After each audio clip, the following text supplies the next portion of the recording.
نستعينه ونستغفره ونعوذ بالله من شرور أنفسنا ومن سيئات أعمالنا. من يهده الله فلا مضل له ومن يضلل فلا هادي له، ونشهد أن لا إله إلا الله وحده لا شريك له، ونشهد أن محمدا عبده ورسوله. قال الله تعالى في القرآن المجيد: بسم الله الرحمن الرحيم: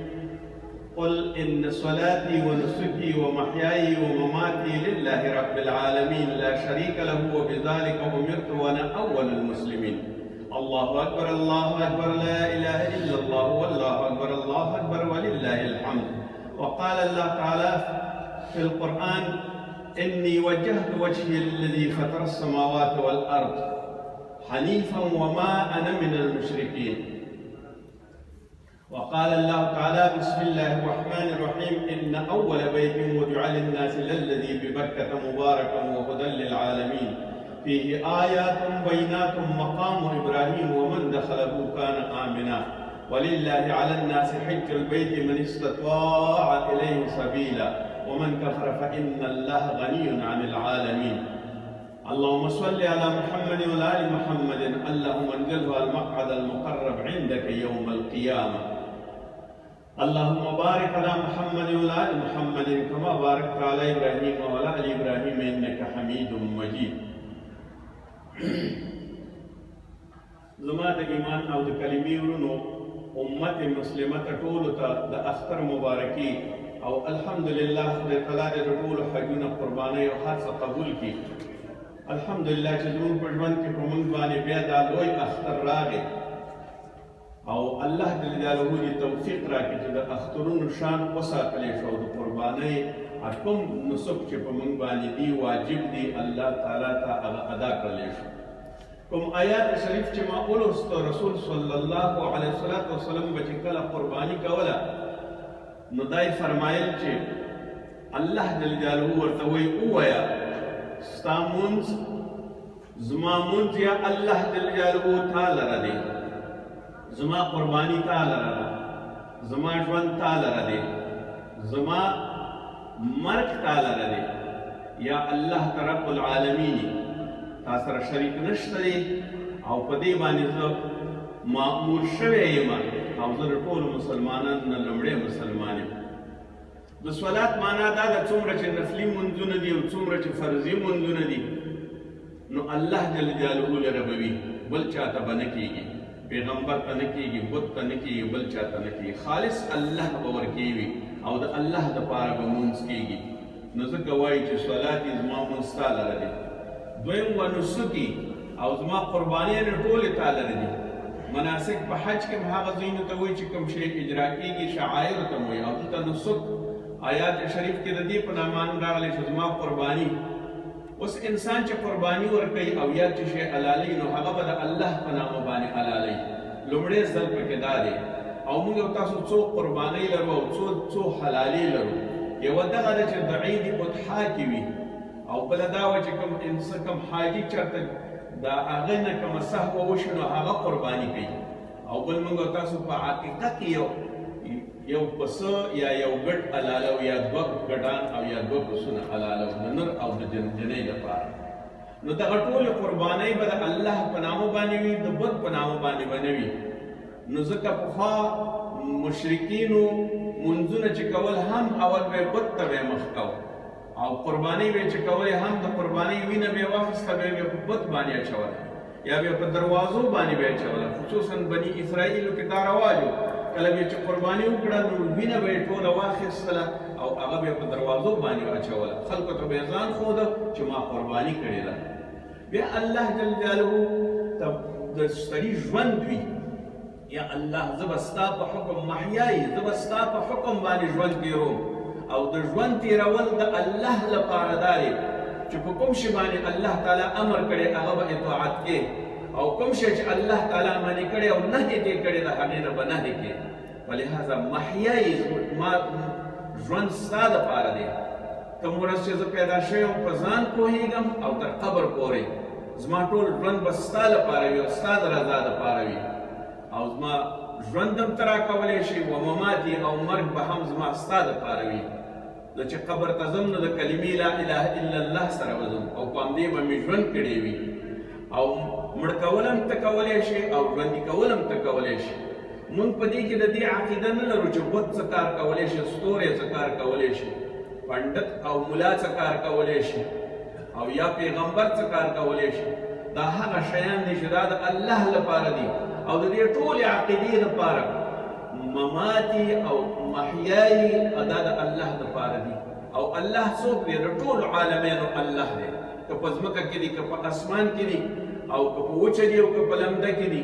بحر کې دي او که په هوا کې دي، که هر شي او هر ذره ده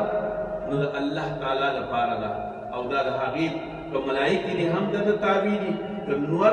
لمر او سپوږمۍ ده هم د ده تابع دي، د دنیا ټول کائنات د ده تابع دي، هر څه د ده لپاره دي، د ده ثنا کوي. وله قانتون، او الله دپاره دوی همیشه دپاره د دوی یادونه کوي او د هغې نه ویرېدونکي دي. د الله سره لا شریک له، د الله سره شریک دغه ټول هر څه چې څومره پیغمبران راغلي د دې لپاره یې کوشش کړې چې د سړي عقیده د شرک نه خلاصه کړي او یو د الله پرستش وکړي او بل هېڅ چاته د دې اهمیت ورنه کړي چې څه عظمت لري، لویي لري، بډایي لري او د انسان دپاره کوم یو مهم کار کولی شي، هېڅ شی نه شي. ټول هر څه الله کوي، د هغې دپاره باید شریک نه وي. او د دې ټولو دپاره همدا شریکونه د دې ټولو پیغمبرانو قاعده همدا وه چې باید د شرک نه خلک لرې کړي. نو بیا فرمایي رسول الله صلی الله علیه وسلم بذلک امرت، په دې باندې زه مامور شوی یم او زه د ټولو مسلمانانو نه اول یم. دا یو مثال دی چې زه اول مسلمان د دې دپاره یم. هر سړی د خپل نفس دپاره دا یو خاص صفت دی، د خپل نفس دپاره دا ویلی شي چې باید ته د ټولو نه لومړی مسلمان وي. معنا دا ده چې څومره د اسلام احکام وي په ځان باندې پیاده که او په ځان کې یې راوله نو ته به اول مسلمان یې. یو ښه صفت به دې دا وي چې ته د دې ټولو مسلمانانو نه څه چې وي هغه ټول به د الله د رضا دپاره وي. نو بیا به ته د مسلمانانو ځنې وي او هغه مسلمان به چې اول مسلمان به او د الله احکام به دې منلي وي. د دې نه دا رسول الله صلی الله علیه وسلم به چې کله قرباني کوله نو دا آیتونه به یې ویل، ځکه چې هغې مشرکینو به بیا نور نومونه اخیستل، د بتانو به یې اخیستل او الله جل جلاله رسول الله صلی الله علیه وسلم ته دا دستور او دا حکمت ورکړ چې باید ته زما په نامه باندې وکړې. په هر صورت باندې او کله چې ابراهیم خلیل الله 4,000 کاله مخکې پیدا شوی، دغه اوس چې موږ تاسو دا دلته په دې جومات کې ناست یو، یا حاجین ځي حج ته او یا دا مونځونه کوو او یا روژې نیسو او یا زکات کوو، که مالي عبادتونه کوو او که بدني عبادتونه کوو او که قولي عبادتونه کوو او هر څه چې په خوله باندې راوړو الله اکبر الله اکبر ویو، دغه ټول د الله دپاره خالص وي او د دې بنیادګزار ابراهیم خلیل الله دی. او ابراهیم خلیل الله په داسې وخت کې پیدا شوی چې هغه یو داسې چټل وخت و، یو ګنده وخت و، عقیده پکې نه وه معلومه. پخپله د ابراهیم خلیل الله پلار وزیر د بتپرستۍ و، دی مذهبي امور وزیر و او هلته مذهب ټول بتانو او یا ستوري او ستارې وي او یا لمر او یا سپوږمۍ وه. اوس وګورئ د دنیا ټول کارونه کېږي په قوت باندې کېږي او په هر څه باندې کېږي، اما د دنیا ټول سمون په مفکوره باندې کېږي، په ایډیا باندې کېږي او په هغه مشن باندې کېږي چې د الله په طرف باندې وي. کله چې مفکوره صفا وي، کله چې ایډیا صفا وي، تیوري معلومه وي، ستراتیژي معلومه وي، بیا انسان کامیابېدلی هم شي. او دا د الله جل جلاله یو خاص فضل په ابراهیم خلیل الله باندې. یو نوجوان انسان، یو زلمی هلک او د هغې په مفکوره کې دا اچول چې د دې ټولو پادشاهي مقابله کوي، د دې ټولو بتانو مقابله کوي، د ستاره پرستانو مقابله کوي، د لمر پرستانو مقابله کوي او څوک چې کوم مزخرفات پرستش کوي د هغې ټولو مقابله کوي. صرف د دې مثال موږ دوه موندلی شو. محمد رسول الله صلی الله علیه وسلم همدغسې یتیم، د همدغسې یوازې او همدغسې غریب او هیڅ شی نه لره، او ابراهیم خلیل الله همدغسې یو نوجوان او همدغسې د ټولو خلکو د مخالفت په مقابل کې ودرېده. بیا هغه داسې وایي چې کله خپل قوم ته ویل د شپې ستورو ته، کله چې ستورو ته کېناست او ستوري ولیدل نو ټولو کله چې ستوري لاړ وایي تاسو دا پرستش کوئ دا ستوري پرستش لا احب الآفلین کم شی چې پناه کېدونکی دی او ورکېدونکی دی هغه خدای کېدلی نه شي زه دا نه پرستش کوم بیا انتظار وکړه چې سپوږمۍ راغله سپوږمۍ ته وایي تاسو دا خدای ګڼئ سپوږمۍ چې کله لاړله او له منځه لاړه نو بیا لا احب الآفلین زه داسې شی او داسې خدای نه خوښوم چې هغه د منځه ځي او تلونکی وي بیا لمر چې راغی په عین دستور باندې لمر ته هم همدغسې ویل چې دا ځي او دا په خپله باندې نوکران دي لمر سپوږمۍ ستارهګان او دغه هر څه په خپله باندې دا بندگان دي مزدوران دي د الله تعالی اطاعت کوونکي دي تاسو دې نه څنګه خدایان جوړوئ ولې د هغه چا نه خدای نه جوړوئ چې دغه ټولې په پیدا کړي او دی فرمانبرداره دي دویم ډېر لوی کار دا و څومره چې د عراق د کلدانیانو د یونانیانو د فنیقیهیانو او د دې ټولو تاریخونه دي او څومره چې د هندوستان او څومره چې د مصر تاریخ دی دا هغه قدیمترین تاریخونه دي په دې کې نور بلاګانې لکه په هندوستان کې دیو دیوتا سندرا پنډت مندر دا دوی ته ډېر زیات مقدس و د هر څه نه بیا مخکې د دوی لپاره اطاعت کوو اوس کله چې ابراهیم خلیل الله مابین ته راځي د یو لوی طوفان سره مخامخ دی دا طوفان نه خلاصه کېږي چې دا د اوبو او د دریاب او د سمندر طوفان دی او که دا د اسماني د ځمکې او د اسمان طوفانونه دي او که دا ګلی او باران دی او که دا هغه بادونه دي چې سړی وړي بلکې د دې ټولو مقابلې ته دی راودنګل او ورته ودرېدل یو ځوان سړی چې د دې په مفکوره کې یو ایډیا وه دې کې یو تحرک او دې کې یو میشن او دې کې یو ستراتیژي وه او د یو هدف دپاره مخکې ته هغه د الله تعالی وجود پلار ته وایي ته د بوتونو بوتان ولې پرستش کې دا څه کولی شي او دا زموږ خدایان دي اوس ابراهیم خلیل الله ته خلک وایي ته ولې په میراث باندې کېنهناست دی ولې د وزیر په ګدۍ او په کرسۍ باندې میراث کې کېنهناست دی هغه وایي نه زه میراث نه قبلوم زه وزارت نه قبلوم زه امارت نه قبلوم مګر زه خدای پرستش کوم غریب وږی تږی اواره مسافر پردیس مهاجر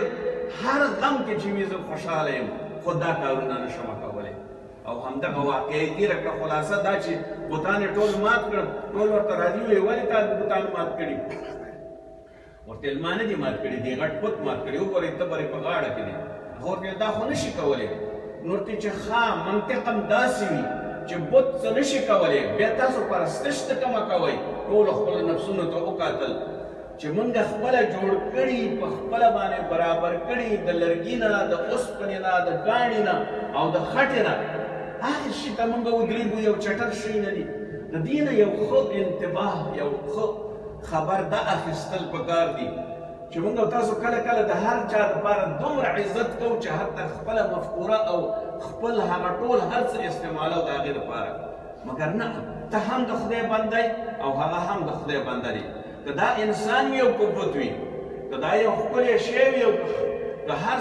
د هر صفت والا شی وي خو ځان دومره مه کهتر کوه او دومره یې مه تحقیر کوه چې ته د هغې نه خدای جوړ کړي او د هغې دومره احترام وکړې ته ورته په رکوع شي ته ورته په سجده شي هغې ته په قسمه قسم چاپلوسۍ باندې اخته شي د دې نه دا معلومیږي چې ای مومنه ازادمنش اوسېږه ازاد اوسېږه د مفکورې په لحاظ ازاد اوسېږه د خپل ژوند په لحاظ آزاد اوسېږه او د هیچا پروا مه ساته او همیش دپاره ووایه الله ته چې تا سره هېڅ شریک نشته زما مونځ ستا دپاره دی زما قرباني ستا دپاره ده زما ژوند ستا دپاره دی زما مرګ ستا دپاره دی او زه به د همدې دپاره به ژوندی کېږم او زه به د همدې دپاره مرم نو ابراهیم خلیل الله بیا ته دې ته وګوره یوازې پاتې شو یوه دا او یوه بیبي د دې سره روانه شوه دا پر 1200 کیلومتره 1300 کیلومتره پردي مصر ته ځي فلسطین ته ځي اردن ته ځي هغلته یې څه وکړو د دې همت دومره لوړ و چې دی په دې باندې نه و چې زه لباس نه لرم زما رزق او طعام نشته دی زما د سره ترانسپورټ نشته دی زما سره وسایل نشته دی او هر ځای ته چې ورسېږم دا ګمراه خلک ما کلم نه قبلوي او ما به نفرت کوي د دې ټولو نه دا ډېره مهمه ده چې سوسایټي یا ټولنه یا اجتماع یوه کافرې ټولنې ته یو سړی ننوځي یو مفکورې یو قسم وي او د هغې بل قسم وي د دې سره څنګه ودرېږي؟ دې ته موږ تقالید ویو. د یو تقالیدو مقابل کې هېڅوک نشي ودرېدلی پاتې لا چې الله تعالی پرستش کوي. زه سرتور سر خپله اجتماع کې نشم ګرځېدلی ولې زموږ تقلیدا نه ده تقالید زموږ دا تقاضا کوي چې زه باید سرتور ونه ګرځېږم. فلهذا داسې چې ابراهیم خلیل الله خلکو ته وایي چې ان صلاتي ونسکي ومحیاي یا انی وجهت وجهي للذي فطر السماوات والارض، ما مخ هغه چاته اړولی، زما مخ او مقصد هغه څوک دی چې هغې ته ما مخه کړې ده، هغه څوک دی چې ځمکه او اسمانونه یې پیدا کړي دي. او زه یو دې ټول نه مبري یم، یو حنیف دین خاوند یم. حنیفه دا موږ تاسو چې یو چې زموږ دین حنیف دی عبارت دا دی چې ده په خپله باندې ویل چې زه د هر څه نه لرې یم او یو خواته یم. دغه ټول شیان دغه څومره ګندګي د بتونو چې ده او ستاره پرشتي ده او بنده او کوم یو پنډت دی او کوم یو څه دي چې هغه ماته یو څه یو زیارت دی، زه د هغې ټولو نه لرې یم او زه د الله تعالی د مشرکینو نه یم. یا الله زه یو پاک مسلمان سړی یم. اوس د ابراهیم خلیل الله دا چې مصر ته لاړ، دا چې په اردن کې و بالاخره او یوازې او په یک تنها باندې و الله جل جلاله ورته اولاد ورکړه. د سره یو ورور تل یو وراره تل یو هغه د لوط علیه السلام هغه یې سدوم ته ولېږه، بحر میت خواته یې ولېږه. په خپله اسماعیل ذبیح الله چې پیدا شو په 100 کلنۍ کې یو زوی د سړي پیدا کېږي، هغه مکې معظمې ته یې ویوړ.